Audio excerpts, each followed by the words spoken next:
नमस्कार, राज्यसभा टीवी में आपका स्वागत है। आपके साथ मैं हूं अंकिता। खबरों की शुरुआत करेंगे, लेकिन सबसे पहले एक नजर इस वक्त की सुर्खियों पर।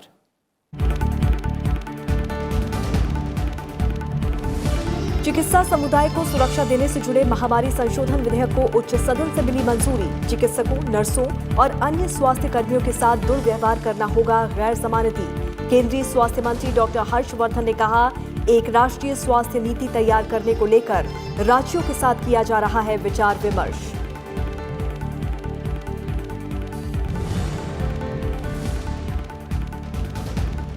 दिवाला और शोधन अक्षमता संशोधन विधेयक पर संसद की मुहर। राज्यसभा में चर्चा के बाद ध्वनि मत से मिली मंजूरी।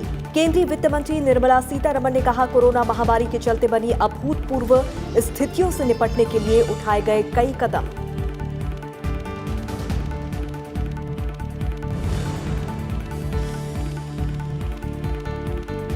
कोरोना संक्रमण से बचाव के लिए सभापति एम वेंकैया नायडू की सांसदों को हर समय मास्क पहनने और सुरक्षित दूरी अपनाने की सलाह। लोक लेखा समिति की रिपोर्ट सदन में पेश।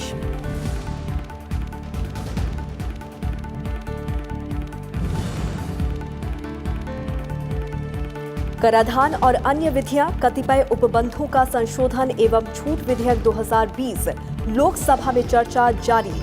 मार्च में लाए गए अध्यादेश की जगह लेगा विधेयक। केंद्रीय वित्त मंत्री निर्मला सीतारमण ने श्रम सुधारों से जुड़े 3 अहम विधेयक किए पेश।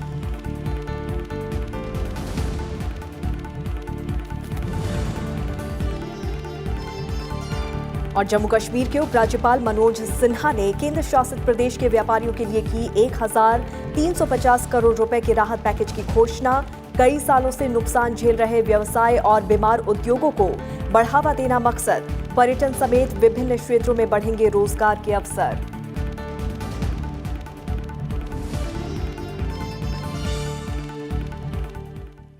और अब देखते हैं खबरों को विस्तार से। चिकित्सकों, नर्सों और अन्य स्वास्थ्य कर्मियों के साथ दुर्व्यवहार को गैर जमानती बनाने और स्वास्थ्य सेवाओं के बुनियादी ढांचे के नुकसान की भरपाई की व्यवस्था करने वाले महामारी संशोधन विधेयक 2020 को राज्यसभा ने आज ध्वनि मत से पारित कर दिया।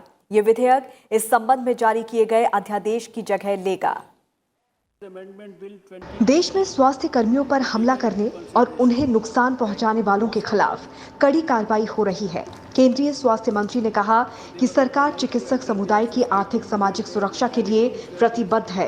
When we reviewed, we found that there were some minimal laws in some states with limited powers, and there was a need to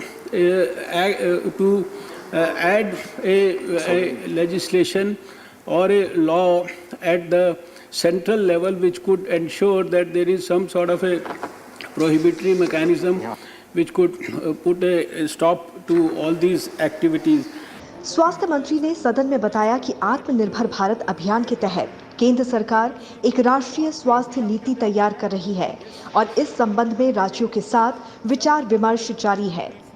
सभी संबंधित जो विषय हैं जो कि शायद एपिडेमिक्स एक्ट में ना कवर होते हो या नेशनल डिज़ास्टर मैनेजमेंट एक्ट में ना कवर होते हो, उन सब के बारे में एक कॉम्प्रिहेंसिव तरीके से हम नेशनल पब्लिक हेल्थ पर बहुत प्रोएक्टिवली एग्रेसिवली काम कर रहे हैं और जैसे ही वो तैयार हो जाएगा वो निश्चित रूप से सदन के सम्मुख प्रस्तुत किया जाएगा।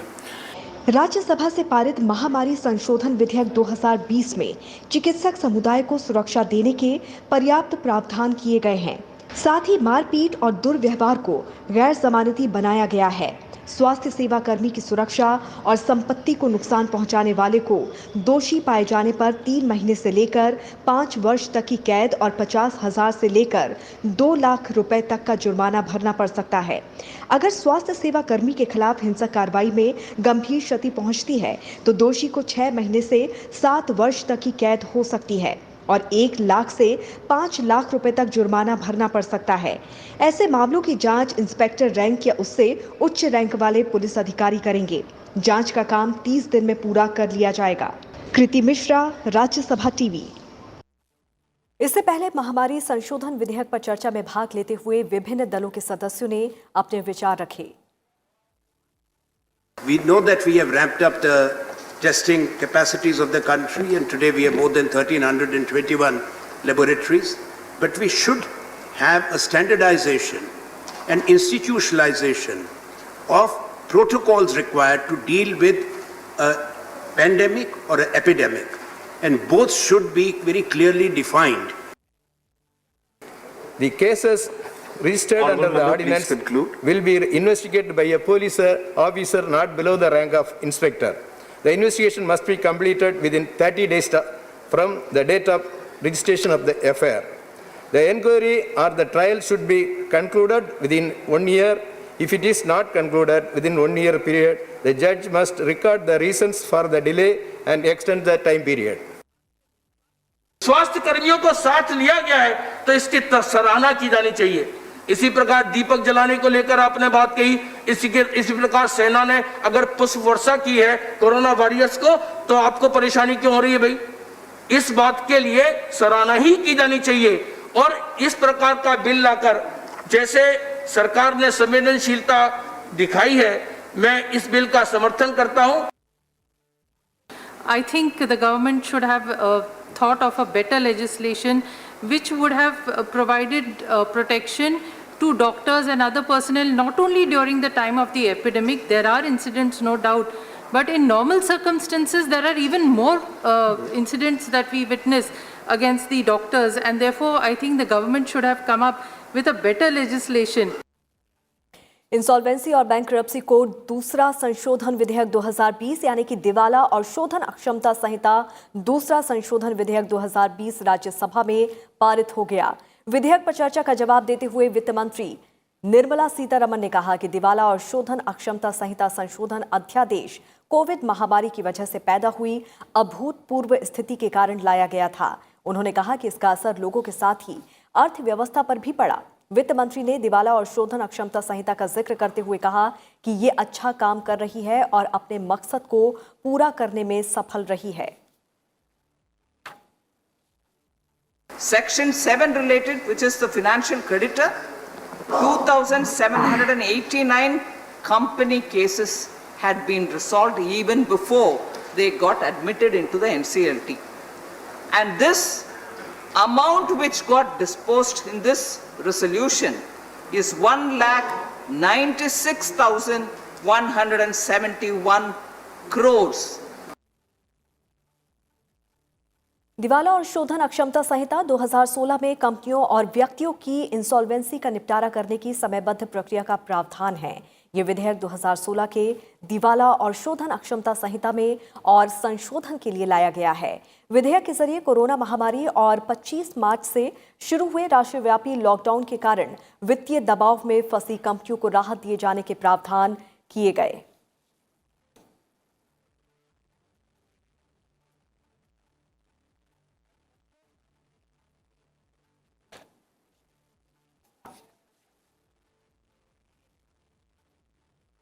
राज्यसभा के सभापति एम वेंकैया नायडू ने कोरोना महामारी के दौरान लोगों और सांसदों की सुरक्षा को लेकर सदन में अपनी चिंता दोहराई। उन्होंने एक बार फिर से सदस्यों को कोविड-19 संक्रमण के प्रसार को रोकने के लिए एहतियाती और उपचारात्मक उपायों को अपनाने की बात कही। सभापति ने सदन को बताया कि उन्होंने सदस्यों और अधिकारियों की सुरक्षा सुनिश्चित करने के लिए गृह मंत्रालय, स्वास्थ्य मंत्रालय और ICMR के अधिकारियों के साथ एक और बैठक की है।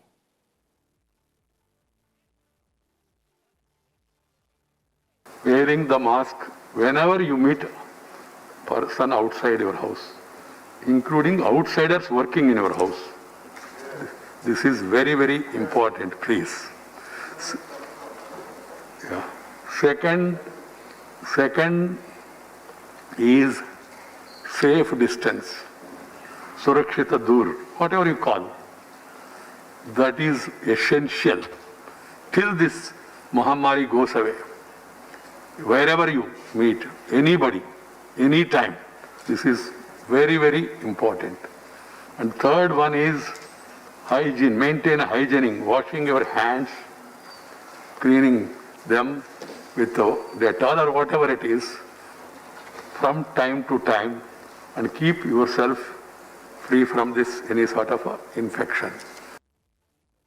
संसद के मॉनसून सत्र में शुक्रवार को पेश किए गए कराधान और अन्य विधेयक 2020 पर आज चर्चा जारी है। ये बिल इस वर्ष मार्च में लाया गए अध्यादेश की जगह लेगा, जिसमें छूट देते हुए कर अदा करने की समय सीमा बढ़ा दी गई थी और कुछ कानूनों के तहत लगने वाले जुर्माने माफ कर दिए गए थे। विधेयक पर चर्चा के जवाब में वित्त मंत्री निर्मला सीतारमण ने कहा कि हम राज्यों की शक्तियों को नहीं छीन रहे हैं, हम अपनी जिम्मेदारियों से भाग नहीं रहे हैं। हमने कभी नहीं कहा कि हम राज्यों के हिस्से का भुगतान नहीं करेंगे। हम निश्चित रूप से राज्यों के जीएसटी के हिस्से का भुगतान करेंगे। विधेयक के प्रावधानों को लेकर विभिन्न दलों ने अपनी राय जाहिर की। और आपको सीधे लोकसभा की कार्यवाही में लिए चलते हैं। एक आध विषय AIIB के द्वारा आप क्यों फंड ले रही हो, वो चाइनीज है, सॉरी गलतफहमी है वो। जैसे ADB है, जैसे वर्ल्ड बैंक है, मल्टीलेटरल फंडिंग इंस्टीट्यूशन, जिसमें हमारे सब्सक्रिप्शन भी है। इसीलिए उसका चाइनीज फंड, सॉरी वो गलतफहमी है, फंडामेंटली रॉन्ग। उस गलतफहमी को मन में से हटा दीजिए। आखिर में आरयू जिस विषय के ऊपर बहुत ही चर्चा हुआ, मैं I want to say this once completely in English, क्योंकि मेरा कोलीग माननीय आदिर रंजन चौधरी जी उनके ऑपोजिशन के स्थान से वो बोल सकते हैं हिमाचल के चोकरा, जो 4वीं साल, 4th time or 5th time he is coming into the parliament. He may look young, he may have a mind as a young person, but he is a fairly experienced parliamentarian. At no point in तो कराधान और अन्य विधेयक 2020 को लेकर अन्य सदस्यों ने क्या कुछ कहा, ये भी आपको सुनवाते हैं। एक्सटेंशन की है वो भले ही, क्योंकि जैसे करदाता है वो उसको इन्वेस्टमेंट करना वो मार्च के लास्ट वीक में करता है उस फाइनेंशियल ईयर का, लेकिन मार्च के लास्ट वीक में लॉकडाउन की वजह से जो इन्वेस्टमेंट भले ही वो कैपिटल गेन का हो, भले ही चैप्टर 680 के डिडक्शन का हो, वो करने के लिए तो ये एक्सटेंड किया है। तारीखें उसकी 31 जुलाई तक की, यह बहुत बड़ा रिलीफ करदाता को मिला। When the bill seeks to ratify the money already collected by PM CARES, where the details of money collected should also be tabled before this House. The objects and reasons mention representation from stakeholders. The gist of these representations have not been placed before the House for the members to assess whether the amendments are in tune with what the nation has asked. This bill is deeply problematic because it further weakens the rights and resources available to the states by taking away the statutory promises made under the new GST regime. And on the other hand, it corners public funds for PM CARES to the direct detriment of the state relief funds. Don't we understand it? Can't we use our own common sense? Why should we one object?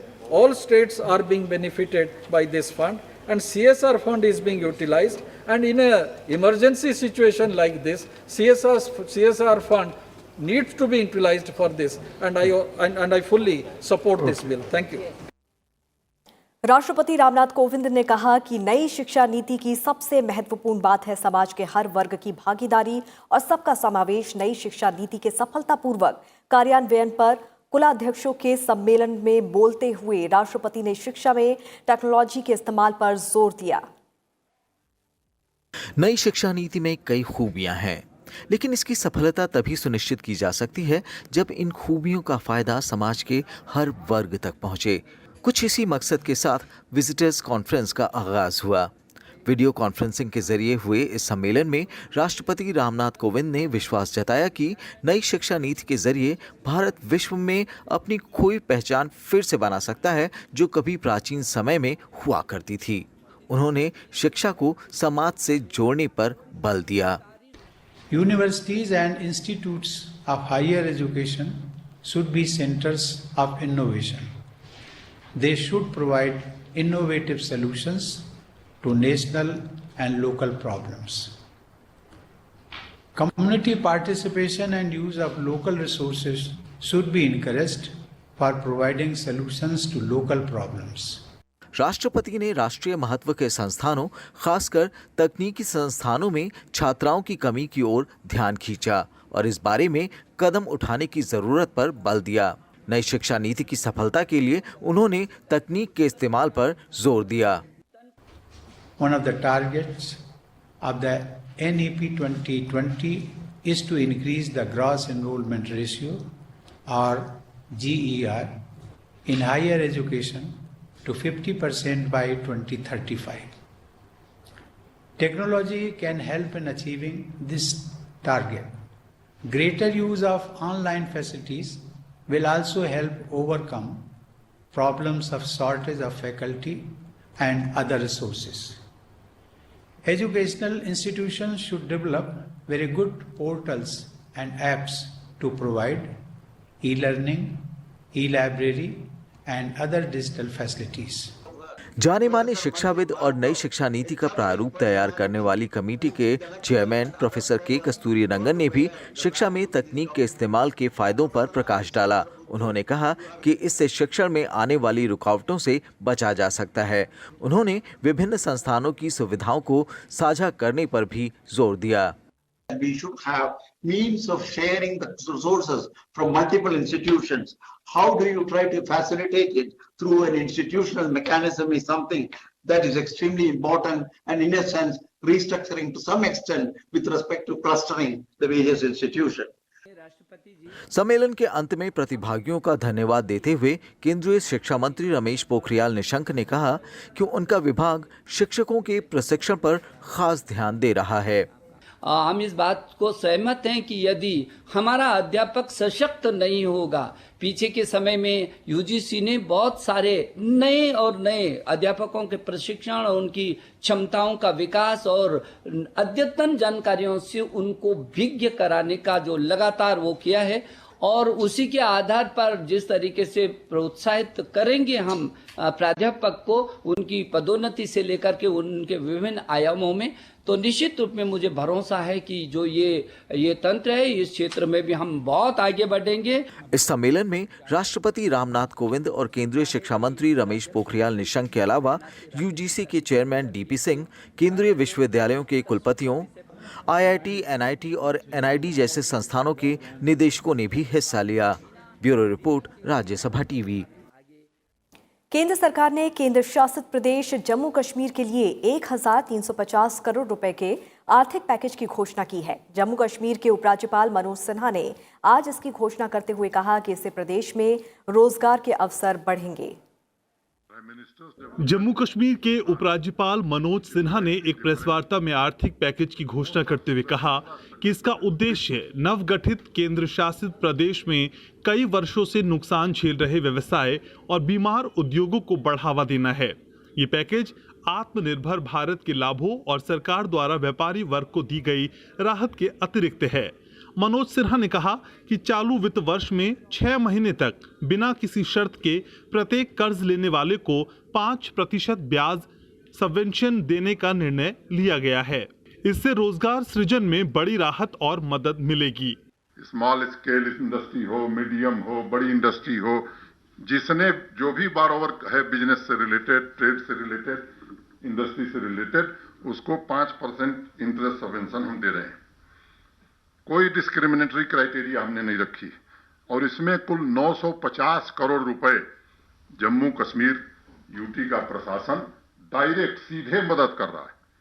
उपराज्यपाल मनोज सिन्हा ने यह भी कहा कि प्रशासन ने हथकरघा और हस्तशिल्प उद्योग में काम करने वाले लोगों के लिए क्रेडिट कार्ड योजना के तहत अधिकतम सीमा 1 लाख से बढ़ाकर 2 लाख रुपए करने का फैसला किया है। साथ ही सभी कर्ज लेने वालों को मार्च 2021 तक बिजली और पानी के बिल में 1 साल के लिए 50% की छूट दी जाएगी। Bureau report, Rajya Sabha TV. राष्ट्रीय जांच एजेंसी ने पाकिस्तान स्थित आतंकवादी संगठन अलकायदा के बड़े नेटवर्क का पर्दाफाश करते हुए 9 संदिग्ध लोगों को गिरफ्तार किया है। अलकायदा मॉड्यूल को लेकर एनआईए की छापेमारी के दौरान केरल के एर्नाकुलम से 3 जबकि पश्चिम बंगाल के मुर्शिदाबाद से 6 संदिग्ध आतंकियों को गिरफ्तार किया गया। एनआईए को पश्चिम बंगाल और केरल सहित देश के विभिन्न स्थानों पर अलकायदा के सदस्यों के एक अंतर्राज्यीय मॉड्यूल की जानकारी मिली थी, जिसके बाद ये छापेमारी की गई। ये ग्रुप राष्ट्रीय राजधानी क्षेत्र समेत कई स्थानों पर महत्वपूर्ण प्रतिष्ठानों को निशाना बनाने की योजना बना रहा था। एनआईए ने इसे लेकर केस दर्ज किया है और आगे की जांच जारी है।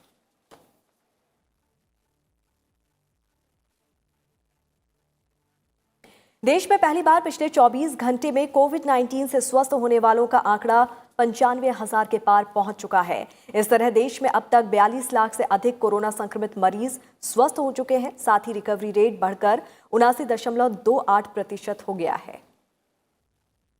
वैश्विक स्तर पर भारत में कोविड-19 से स्वस्थ होने की दर अमेरिका से ज्यादा हो गई है। केंद्र सरकार की कई स्तरों पर जांच और इलाज की रणनीति से बड़ी संख्या में मरीज ठीक हो रहे हैं। वर्तमान में देश में सक्रिय मामले कुल मामलों का केवल 19.10% हैं। स्वास्थ्य मंत्रालय के मुताबिक देश में कोरोना के सक्रिय मामलों की कुल संख्या 10,13,000 है। अब तक कुल 42,08,431 मरीज स्वस्थ हो चुके हैं।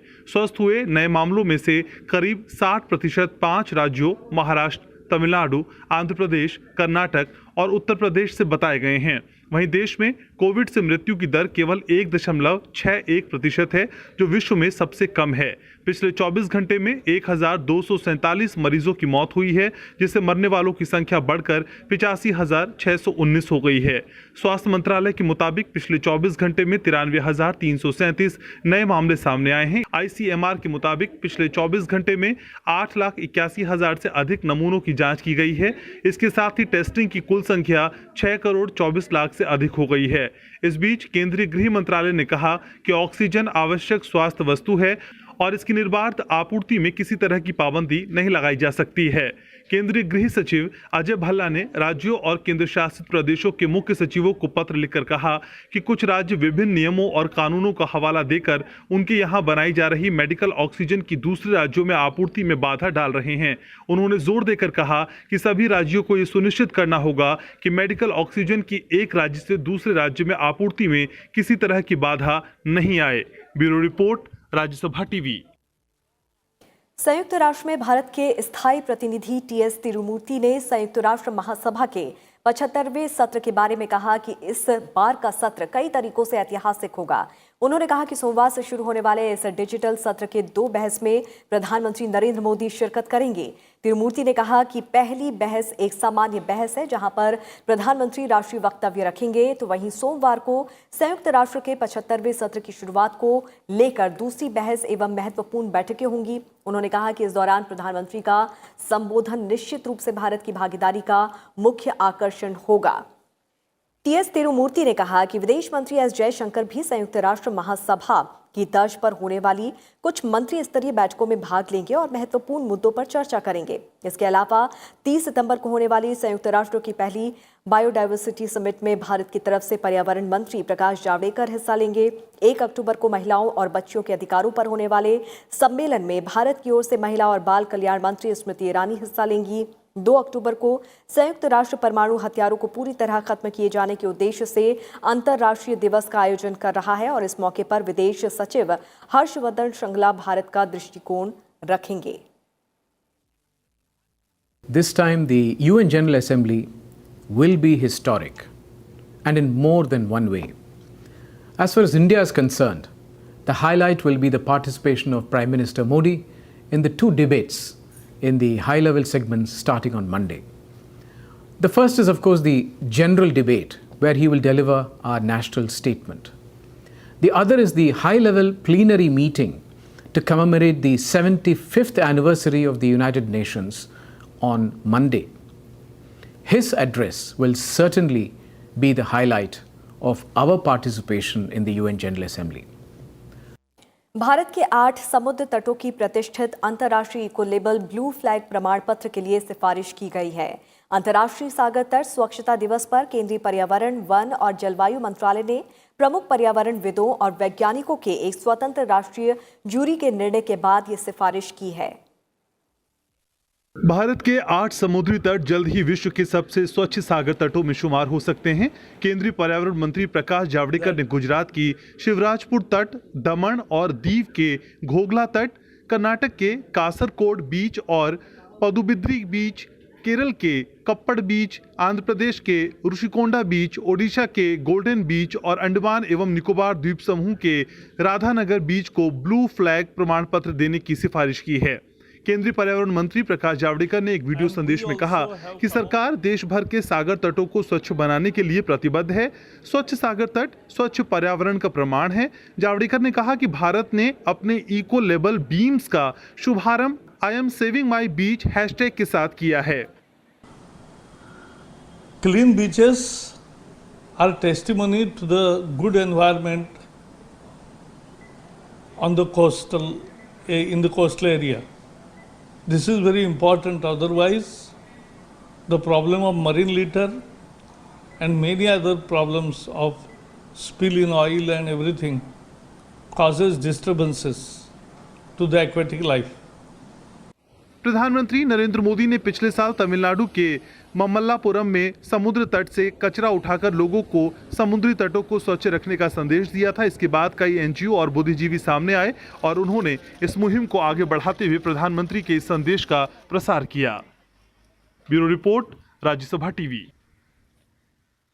भारतीय नौसेना में अपना गौरवशाली कार्यकाल पूरा करने के बाद विमान वाहक पोत INS विराट आज अंतिम बार समंदर की लहरों पर तैरा। साल 2017 में डिकमिशन्ड होने के बाद एक तक नीलामी से गुजरात के भावनगर के श्री राम गुप्त ने इसे करीब 38 करोड़ रुपए में खरीद लिया था। INS विराट आज मुंबई से अपनी अंतिम यात्रा पर गुजरात के भावनगर ले जाया जा रहा है, जहां अलग स्थित दुनिया के सबसे बड़े शिप ब्रेकिंग यार्ड में इसे तोड़ दिया जाएगा। करीब 30 साल भारतीय नौसेना की शान रहे INS विराट को 6 मार्च 2017 को भारतीय नेवी की सेवा से मुक्त कर दिया गया था। 2001 में हुए ऑपरेशन पराक्रम में भी INS विराट ने अहम भूमिका निभाई थी। 1987 में भारतीय नौसेना में शामिल होने से पहले INS Virat British royal navy का हिस्सा रहा। वहां इसका नाम HMS हर्मस था और इसने 1959 से 1984 तक अपनी सेवाएं दी। इस तरह 56 साल तक सेवाएं देने वाले INS विराट का नाम Guinness book of world records में दुनिया के सबसे लंबे समय तक सेवा देने वाले युद्धपोत के रूप में दर्ज है। Bureau report, Rajya Sabha TV. और इसी के साथ इस बुलेटिन में फिलहाल इतना ही। आप जुड़े रहिए राज्यसभा टीवी के साथ। नमस्कार।